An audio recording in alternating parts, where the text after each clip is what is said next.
Gikan sa News Center sa Cebu Catholic Television Network, CCTN 47. Aniya na ang mga nagunang balita sa alas 12. Uluhan sa mga balita sa alas 12. Hangtod 31 pesos ga aumento sa petroleum products na uman sa mga motorista ning simanaha. 52 ka mga balay na ugdaw sa dagong sunog sa barangay Kasambagan, syudad sa Sugbo. Mayong udto, ako si Gian Navarro. Koban sa inyo sa puwersa sa CCTN News Team. Kami motod kanino sa mga balita sa alas 12. O karon sa kompletong detalye sa ito mga balita, gilauman sa tanang mga motorista ang hilabihang kadakong aumento sa presyo sa lana ning simanaha tungod sa grabing gubot karon sa Middle East. Sa labing wahing banabana gikan sa Department of Energy, dugangan og, take note, hangtod 31 pesos ang kada litro sa kerosene. Samtang 19 pesos per liter ang dugang nga presyo sa diesel og 9 pesos usab kada litro sa gasolina. Mato di Attorney Reno Abad sa DOE Oil Industry Management Bureau nga nakigalain sila sa mga kumpanya sa petrolyo alang sa anam-anam kon staggered nga pagpatuman sa price hike. May paymangno ang DOE sa mga gasolinahan nga di magpatuyang sa pagtubo sa presyo dungan sa hugot nga pagbantay batok sa boarding. Painumdum usab ni Energy Secretary Sharon Garin nga taga no sa Buglugway ang ubang mga nanginahanglan sa petroleum products karong nagbagod na ang tanan sa nasinating global crisis.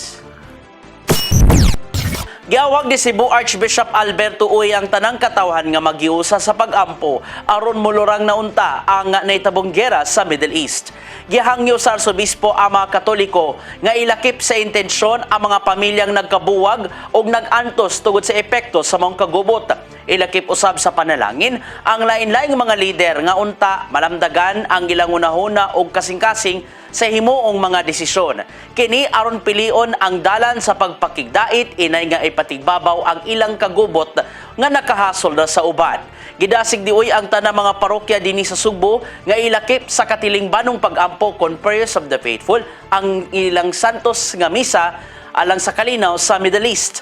May apilo sa panawagan ngadto sa gobyerno nga magdaginot sa paggamit og kuryente gumikan sa pagsaka na karon sa presyo sa lana nga epekto usab sa maong gubat. Sa katapusan, hangyoon ko kamo sa padayon sa pag-ampo alang sa kalinaw ang maghari ang pagsinabtanay o pagpasayloay ug malig-on ang panagiusa sa mga nasod. Sa laing balita, gipanawagan sa mga progresibong grupo dinhi sa Sugbo ang hugot nga pagpatuman sa Safe Spaces Act o Anti-Bastos Law.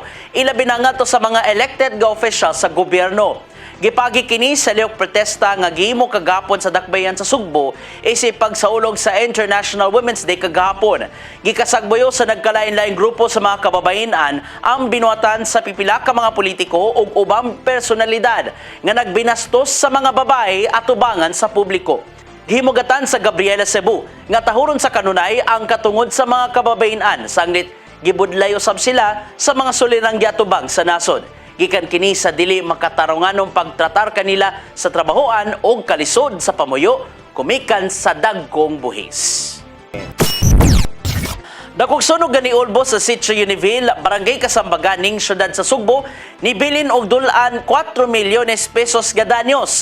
Paspasinoon kining nikatag gato sa ubang kabalayan gumikan sa kakusog nga hangin maong moabot sa 52 ka mga istruktura ang nangaugdaw. Anyang dugang report.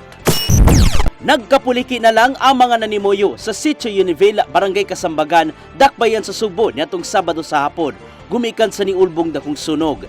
Dali kining girespondihan sa mga bombero pasado alas 2 sa hapon sa pagpaningkamot nga mapaong unta ang kayo nga nitumaw sa pinuy-anan ni Rodney Saison. Matod sa mga nakasaksi nga dunay nagluto sa mong dapit hangtod nga nidako og kalit ang kayo. Uwahin na matod pa ang pagpaong gumikan sa giingong karatol sa nagluto ug naamong hangtod sa kasilinganan. Kato yung hingkuan. Oh, yung gasol guro mo inibot to. Nya pagdako sa kayo, laos na ri. Nilahos na. Nikatay na laos. Nilaos dire. Gi kuanan og Pyrex, wala man akong pag Pyrex. Mo to dagan-dagan mga tao nga kuan. Buto gyud dira nya pagkakuan gyud kusog ang hangin anaan ang hangin ko yat. Gabi ka kusog na. Grabe gyud kay nara ako naron ko sa mong balay gyud kay di gyud ko makay magawasan. Padayon ng overhauling sa mga kabumberohan nining dapita diin gikatahong nitumaw ang dakong sunog sa Sitio Univela, Barangay Kasambagan ning Dakbayan sa Sugbo. Gumikan sa kapaspas sa mga panghitabo o kusog nga hangin pasado alas 2 sa hapon dali hinuon kining nikaylap sa ubang kabalayan hangtod nga gisaka kini sa kabumberohan ngadto sa 4th alarm. Paspas ang nimong pagsaka sa alert status sa BFP aron makatubag ang ubang fire units gikan sa mga silingang syudad. Gisiradan sa makadiyot ang bahin sa Banilad Talamban area aron dali ang pagtubag sa ambulansya o ubang emergency vehicles o gipatuman ang rerouting sa ubang mga sakyanan. Nakita sa mga fire investigators nga nikatap sa lagyong dapit ang kayo gumikan sa nagbagang aligato nga dala na usab sa kusog nga hangin. Ato makita nga init kay naglagiting ang kainit pero ang hangin perting kusuga. Murag dili siya, di alimuot ba nga pagkainit. Init siya nga nay hangin. Mo na inipaypay sa sunog nga nakaulbog maayo. Nagkontrolar sa mga bombero ang dakong kayo alas 3:23 sa hapon hangtod nga hingpit kining napaong alas 4:31 na sa hapon. Sa ihap gikan sa Cebu City Fire Station, moabot sa 52 ka mga balay ang gilamoy sa kayo. Daling gitambalan ang duha ka mga taong nakaangkon og paso sa lawas atol sa sunog. Giatiman na sa kasamtangan sa Department of Social Welfare and Services ang 144 ka mga apektadong pamilya o 453 ka mga individual sulod sa evacuation center. Gatagan sila og food packs gikan sa syudad ug giproseso ang ilang madawat nga hinabang. Mismong si Mayor Nestor Archival ug ubang mga kawani sa DSWS ang nag-atiman sa mga nasunugan aron di sila mapasagdan. Dungan kini sa gipalawom ng investigasyon sa mga bombero kung unsa mangyud ang hinungdan sa dakong sunog. Gian Navarro, CCTN News. Ug magkato naglangkob sa tumabalita sa alas 12 sagan sa tanang kaubanan sa CCTN News and Current Affairs. Ilabi na sa atong news manager nga si Dennis Tabar, ako si Gian Navarro.